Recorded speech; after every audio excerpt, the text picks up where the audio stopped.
नमस्कार दोस्तों, मैं हूँ मनविंदर और मेरे चैनल पे आप सभी लोगों का बहुत स्वागत है। दोस्तों, कतर में भारत के 8 नेवल अफ़सरों को मौत की सज़ा सुनाए जाने का फैसला आया है। देश का हर शख्स परेशान है।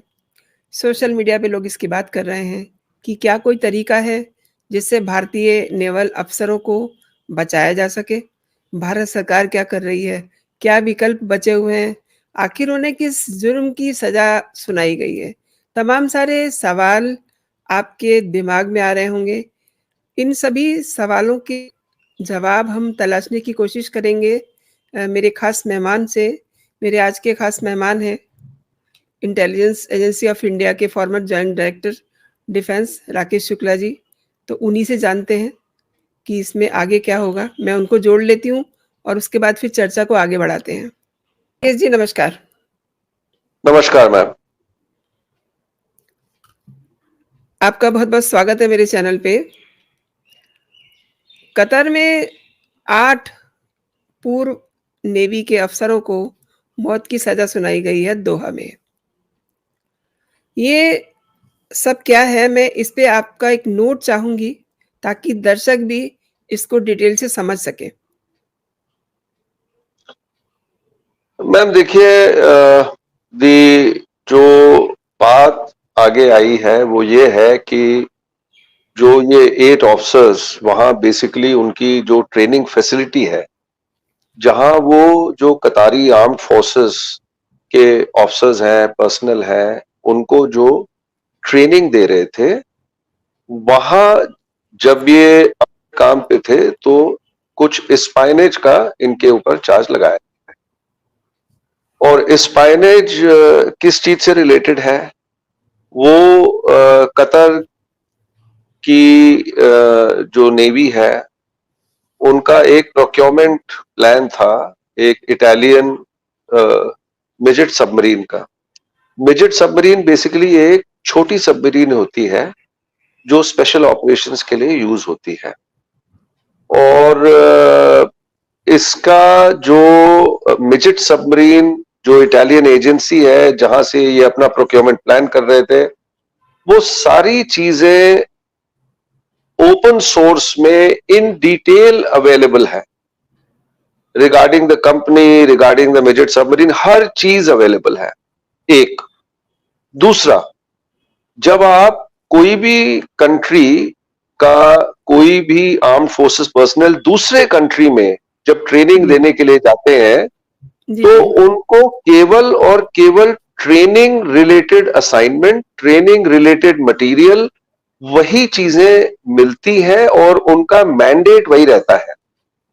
तो ये बड़ी सरप्राइजिंग बात है कि जो ऑफिसर्स हमारे वहां ट्रेनिंग के लिए गए जिनको कतर आर्म फोर्सेस ने एक टाइम पे स्क्रीन किया और थ्रू जो जिस जिस कंपनी के थ्रू ये गए जिसके जो डायरेक्टर एक टाइम पे थे कमांडर तिवारी उनका बड़ा मान सम्मान हमारे देश में भी हुआ है और जो है जी, कतर ने भी उनकी सर्विसेज को बहुत एक्नॉलेज किया है।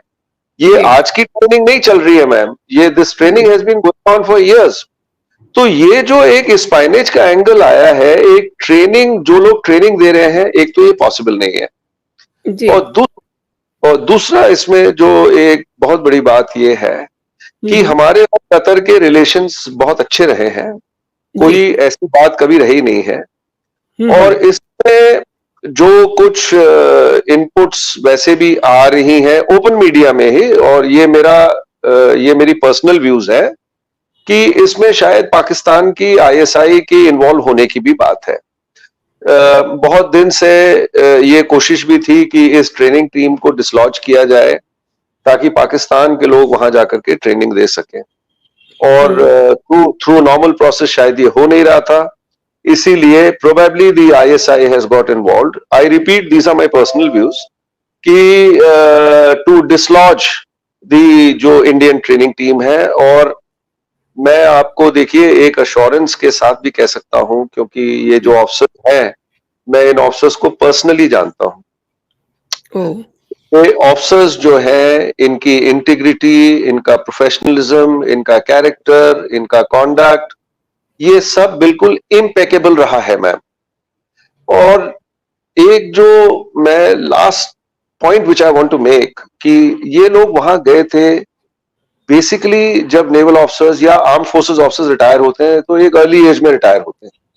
ये एक as a second kind of career for a livelihood they have gone and supported जी। the armed forces of Qatar. We expect that Qatar should look at it from that point of view. ये officers स्पाइनेज में involve नहीं हो सकते ma'am.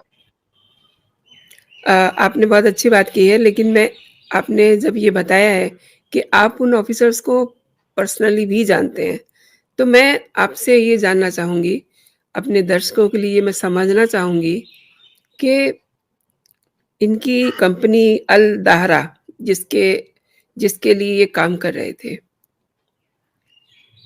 जहाँ ये training दे रहे थे, तो एक तो इनका जो पर्सनल है उसको मैं जानना चाहूँगी, चूँकि आपने कहा है कि आप उन्हें पर्सनली भी जानते हैं, क्योंकि वो फ़ोर्स में रहे हैं, उन्हें पता है कि अगर जासूसी जैसी चीज़ उनके नाम के साथ जुड़ जाएगी, तो उनका आगे करियर खराब हो सकता है।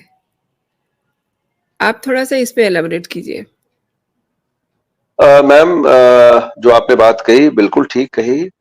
ये जितने ऑफिसर्स वहां गए हैं ये basically it is a job related migration from India to Qatar.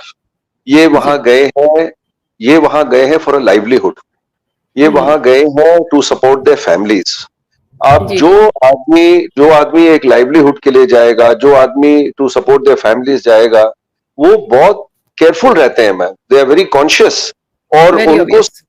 और उनको सबको पता होता है कि हम किसी फॉरेन कंट्री में हैं, ट्रेनिंग रिलेटेड असाइनमेंट में है, हमसे कोई ऐसी बात नहीं होनी चाहिए जिससे हमारा या हमारे कंट्री का नाम खराब हो। So they are very seized and very aware कि क्या क्या इश्यूज हो सकती हैं, तो ये वैसे भी बहुत केयरफुल रहते हैं। और ये मैम ट्रेनिंग जैसा मैंने आपको बताया आज से नहीं चल रही है, ये बहुत दिनों से चल रही है। And this company has employed, ये तो अभी ये वाले बैच के ऑफिसर्स हैं। कितने ऑफिसर्स वहां पहले चले गए, कितने ऑफिसर्स ने ट्रेनिंग दे दी, कितने ऑफिसर्स ट्रेन करके वापस आ गए। And let me tell you कि जो कतर के आर्म फोर्सेस के ऑफिसर्स हैं वो इस बात को एक्नॉलेज भी करते हैं कि जो प्रोफेशनलिज्म जो कतर की आर्म फोर्सेस में इंडियन ट्रेनिंग टीम ने इनकलकेट की है, वो उसकी बड़ी सराहना करते हैं। तो इट इज जी, been a very successful cooperation between India and Qatar. और जैसा मैंने आपको बताया इंडिया और कतर के रिलेशन हमेशा अच्छे रहे हैं। कतारी गवर्नमेंट को इस चीज को ध्यान में जरूर संज्ञान में लेके आना चाहिए। और आई फील दैट ये स्पाइनेज चार्ज का बिल्कुल मतलब इट्स बेसलेस एब्सोल्युटली। जैसा मैंने आपको बताया, मैं रिपीट कर रहा हूं, ये सारे officers are highly professional, they all were doing very well in their careers. इनका बड़ा अच्छा करियर नेवी में भी था और इन्होंने बड़े इंपॉर्टेंट प्रोफेशनल असाइनमेंट्स होल्ड किए हैं। तो इसलिए आई आई रिफ्यूज टू बिलीव कि ये किसी भी ऐसी चीज में इन्वॉल्व रहे होंगे। आप बताना चाहेंगे कि इन्होंने जब अपने देश के लिए काम कर रहे थे, तो किन-किन मिशंस पे काम किया? ये देखिए मैम, वो तो एक बड़ा लंबा स्पैन होता है। Hmm, some hmm. People have worked for 25 years, किसी ने 30 साल की नौकरी की है। लेकिन लॉन्ग एंड शॉर्ट की इन्होंने शिप्स पे भी अपनी सर्विस दी है, शोर एस्टैब्लिशमेंट्स में भी रहे हैं, प्रोफेशनल हाईली कॉम्पिटेंट ऑफिसर्स रहे हैं। Hmm, and all around 360 degrees contribution to the Indian navy इनका रहा है।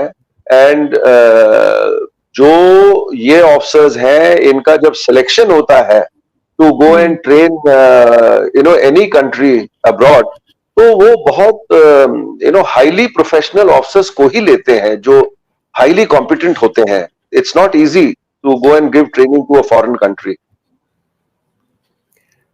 तो द थिंग इज़ कि अगर कतर के साथ हमारे रिलेशन बहुत अच्छे हैं, हम भी ये समझते हैं, हर इंसान ये समझ रहा है इस समय कि कतर के साथ रिलेशन अच्छे हैं। लेकिन जब इन्हें अरेस्ट किया गया, तो उसी समय ना बता करके करीब काफ़ी लंबे समय के बाद भारतीय सरकार को इनका कॉन्सुलर एक्सेस दिया गया। क्यों? मैम देखिए, मेरे को उसके बारे में कोई ज़्यादा इनपुट ऐसे अवेलेबल नहीं है, लेकिन हाँ, जो मीडिया में सारी चीज़ें आई, उसका हुँ, ये हुँ। रहा कि काउंसुलर एक्सेस सर्टेनली कुछ लेट हुआ हुँ, और हुँ। प्रोबेबली देखिए मैम, कुछ कंट्रीज़ के अपने प्रोटोकॉल्स होते हैं। लेकिन जी, लेकिन मुझे पूरा कॉन्फिडेंस है कि हमारी गवर्नमेंट ने अपनी तरफ से पूरा प्रयास किया होगा, कर रही है और आगे भी करेगी, because after all 8 officers from the जी, जी। Indian armed forces, from Indian navy. तो हुँ, हुँ। ये कुछ काउंसुलर एक्सेस डिले ज़रूर हुआ है, हुँ, हुँ।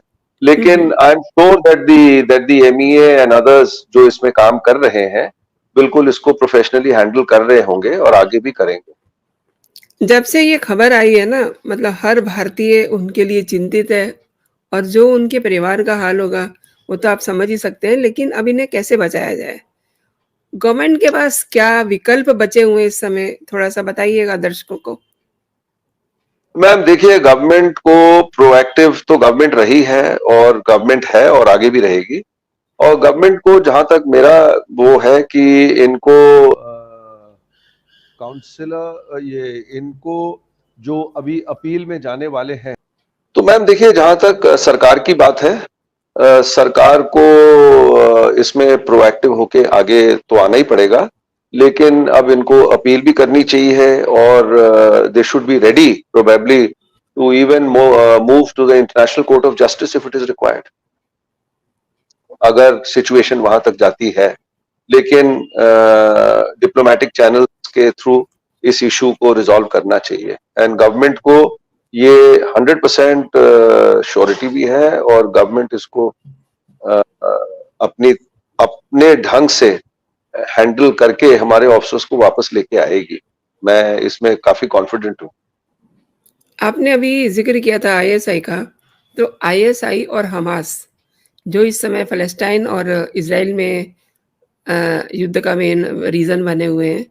डू यू थिंक कि मतलब इसमें हमास चूँकि इस समय सारे मुस्लिम कंट्रीज़ उनके साथ खड़े हुए हैं, तो ये जो अ, एक्शन लिया है कतर ने, उसका कहीं कोई रिलेशन है? मैम जियो पॉलिटिक्स की बात है, बड़ी सारे इसमें पेच होते हैं, लेकिन जी। हाँ, ज़रूर ये है कि इसकी टाइमिंग थोड़ी-सी कुछ एक ऐसी मन में शंका लेके आती है कि प्रोबेबली ये एंगल कहीं न कहीं बीच में आया है, क्योंकि हालाँकि देखिए गवर्नमेंट ऑफ इंडिया को पैलेस्टीन को सपोर्ट हमेशा रहा है और आज भी सपोर्ट किया है और हम आज भी कर रहे हैं। ये जो पूरा मसला फंस गया है कि अब ये हमास ने अटैक किया है। आज मीडिया में कुछ इनपुट्स आई हैं क्रेडिबल इंटेलिजेंस को लेके कि शायद ये जो India middle east economic corridor की बात हुई है, उसको लेकर के कुछ इसका भी इन्वॉल्वमेंट है। राष्ट्रपति बाइडेन ने 2 बार ये वाली बात दोहराई है कि अ, हमास जो है, खुश नहीं है इकोनॉमिक जो कॉरिडोर की तैयारी हुई थी जी20 के दौरान जिसकी घोषणा देश के प्रधानमंत्री ने की थी।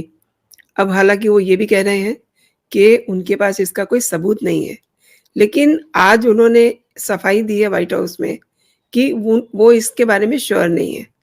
क्योंकि अगर वो ये बात कहते हैं कि जो भारत से कॉरिडोर गुज़रने वाला है, वो अगर वजह है, तो फिर तो मतलब आप समझ सकते हैं, हमारी सिचुएशन क्या हो जाएगी। नहीं मैम, जैसा मैंने आपको बताया, इसमें जैसे टर्की का भी स्टेटमेंट आया था कि ये जो कॉरिडोर बन रहा है, ये अगर टर्की को बाईपास करके बन रहा है तो it hmm, will hmm. Not be successful. ऐसी बहुत सारी बातें आई हैं, लेकिन हाँ, इसमें जियो पॉलिटिक्स का एंगल जरूर कहीं ना कहीं बीच में है, क्योंकि कतर ने हमस को सपोर्ट किया है। वर्ल्ड आज की डेट में stands divided, the Muslim countries are on one side और बाकी जो कंट्रीज हैं वो एक तरफ वेरी हैं। तो वेरी ट्रू। इसमें हाँ, इसमें जो जियोपॉलिटिक्स का जो एंगल है उसमें जरूर कोई ना कोई ऐसी बात आगे आ रही है कि प्रोबेबली इसकी timing has coincided with his ongoing issue of Hamas. आपने सही कहा। तुर्की के जो राष्ट्रपति हैं एर्दोगन, उन्होंने भी ये कहा कि हमास जो है आतंकी संगठन नहीं है, वो जी आज़ादी के लिए लड़ाई लड़ रहे हैं, तो इट मीन्स वो उन्हें सपोर्ट कर रहे हैं। लेकिन जिस समय इकोनॉमिक कॉरिडोर की बात हुई थी, उस समय वो भारत में ही थे, उन्होंने उसके लिए हामी भी भरी थी। आज अगर वो ये जी बात कह रहे हैं। जी। नहीं, वही मैं आपको कह रहा हूं ना कि उसके बाद जो उनका स्टेटमेंट आया वो ये स्टेटमेंट आया कि कोई भी अगर कॉरिडोर ऐसा बनता है जो जो तुर्की को बाईपास करके जाता है तो वो प्रोबेबली सक्सेसफुल भी नहीं होगा और वो तुर्की के इंटरेस्ट में नहीं है। तो ये बहुत सारी बातें हैं, जैसा मैंने आपको बताया कि जियोपॉलिटिकली इसमें जरूर कोई ना कोई ये जो ऑनगोइंग इजराइल और हमास की जो जंग छिड़ी हुई है, इसमें हुँ। जरूर कोई ना कोई इसका एक एंगल मुझे दिखता है। ये मेरे नहीं, बड़े पर्सनल व्यूज हैं। कर कत कतर की बात एक अलग बात है। हमास, इज़राइल, फ़लस्तीन, उनके बीच में जो युद्ध चल चल रहा है वो अलग बात है। लेकिन ये जी हमारे 8 जो अफ़सर हैं, ये तो मतलब ये किसके शिकार हो गए? मतलब मैम लोग तो अब देखिए, ये जी, लोग ये जानना चाहते हैं ना कि हमारे जो 8 ऑफ़िसर हैं, जो उन्हीं के देश में उन्हीं के लोगों को ट्रेन करने गए थे और अब वही शिकार हो गए हैं शिकार हो उनके। गए हैं उनके। मैम देखिए, ये इस टाइमिंग में जो जो इस टाइमिंग में ये जो पूरा डेवलपमेंट हुआ है, हुँ, ये कतर ने क्योंकि हमस को सपोर्ट किया है और हुँ, ये एक्शन लेके प्रोबेबली कतर में बी ट्राइंग टू शो कि हम हमस के साथ अ सॉलिडारिटी विथ हमस या अ सिंपैथी टुवर्ड्स हमस। हुँ, जो हुँ। मेरा मानना है कि ये इश्यू अलग है, वो इश्यू अलग है, दोनों चीजों को अलग रखना चाहिए। और जैसा मैंने आपको बताया, ये हमस की देखिए जो जंग छिड़ी हुई है, ये कुछ टाइम के बाद ये तो रिजॉल्व हो ही जाएगी। लेकिन जो हमारे और कतर के रिलेशंस हैं, वो एक जी, लॉन्ग टर्म रिलेशंस हैं। जी। वो एक लॉन्ग टर्म रिलेशंस है, रहे हैं और आगे भी रहने चाहिए। तो जी, जी।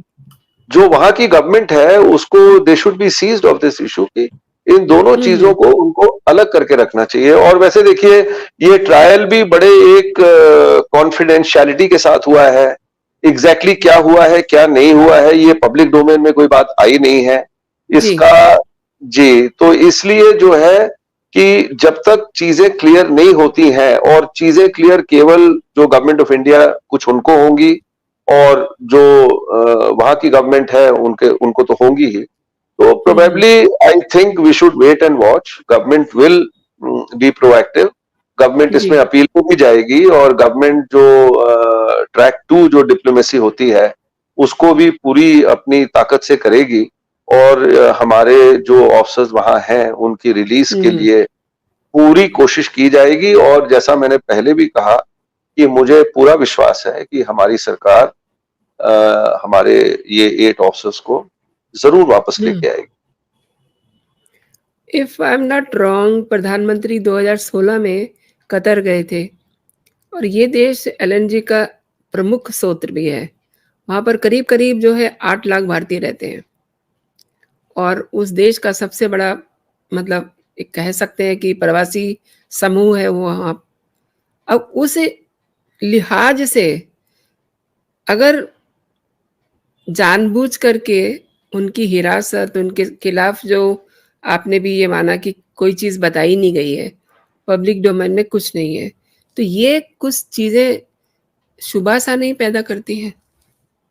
बिल्कुल करती है, बिल्कुल करती है। और दूसरा ये है कि जैसा हमारा जो आपने बताया है कि ना कतर के जो जो उनके जो गैस रिजर्व्स हैं जो उसमें देखिए इंडिया और कतर का एक ट्रेड पे भी बड़ा इम्पैक्ट पड़ सकता है आगे आके। और ये इसमें जरूर एक ओवरऑल जो इंडिया कतर के रिलेशंस हैं उसको ये जरूर इम्पैक्ट करेगा। बहुत-बहुत शुक्रिया आपका। आपने मेरे शो के लिए समय निकाला और मेरे दर्शकों को जानकारी दी। आपका बहुत-बहुत शुक्रिया। जय हिंद, जय Bharat. Thank you, thank you. जय हिंद।